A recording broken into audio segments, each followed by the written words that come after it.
Some people have accused you of meddling. Really? You don't say. The first of the 9 challenges of a king or queen, and of any human rising up into their own sovereignty, is finding their vision, your God-given purpose, your integrity. But I always wonder what meddling is. I mean, I always thought it was motivating, but I've always been intrigued if it's meddling to worry about the inner cities as I did 40 years ago. King Charles has had to deal with this challenge his whole life, and he's fought against tremendous forces, literally the weight of England's monarchy, that would have him do as his mother did, and what his entire lineage had done before him. And that would be to quiet his own voice, his own vision, his own feelings, his own opinions, his own truth. Perhaps just like you have felt others trying to get you to quiet your truth and your vision. It doesn't feel right, as head of state, to do nothing. It is exactly right. Is it? But surely doing nothing is no job at all. To do nothing is the hardest job of all, and it will take every ounce of energy that you have.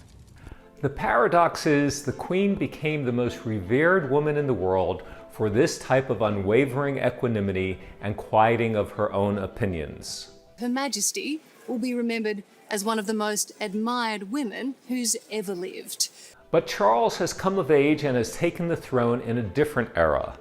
This conflict between Queen Elizabeth's sense of duty versus the young Prince Charles' sense was starkly brought to light in a particular scene in the hit television miniseries The Crown. Mae gan Gymru ei hunaniaeth ei hun, ei hanian ei hun, ei hewyllis ei hun, ei llais ei hun. A young Prince Charles, after sharing in his first public speech his commiseration with the repressed people of Wales, the country of his ancestors, receives this response from the Queen, who I should note is portrayed in much more of a cold light in the miniseries than the wonderfully warm and humorous person she by so many accounts in truth actually was. I've had the opportunity now to read the translation of what you actually said, and the inferences you made.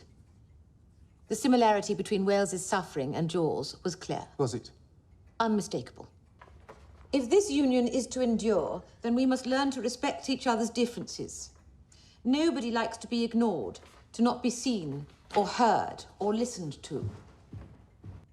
Not having a voice is something all of us have to live with. We have all made sacrifices and suppressed who we are. Some portion of our natural selves is always lost. That is a choice.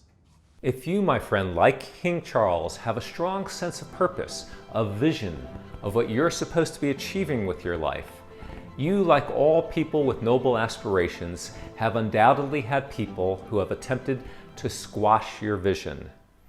He's a man who is frightfully self-indulgent. His unwillingness to actually understand that he looks sometimes faintly ridiculous.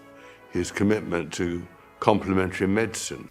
This squashing is usually done by people who can't take others rising above the status quo.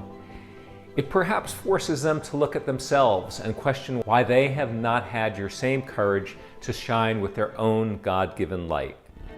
When you said you believed that Charles was a risk to the monarchy, what did you mean by that? Charles is a controversial man. King Charles, despite now literally ascending the throne and becoming one of the most prominent leaders in the world, is being asked to not break from tradition. I found that nothing in life is worthwhile unless you take risks. Nothing. To stay neutral, to not speak up, to not speak his truth. What for Charles is playing small, for what he feels deep inside of himself, and for the impact he knows with his prominence that he can make in a very troubled world that direly needs his voice to be heard.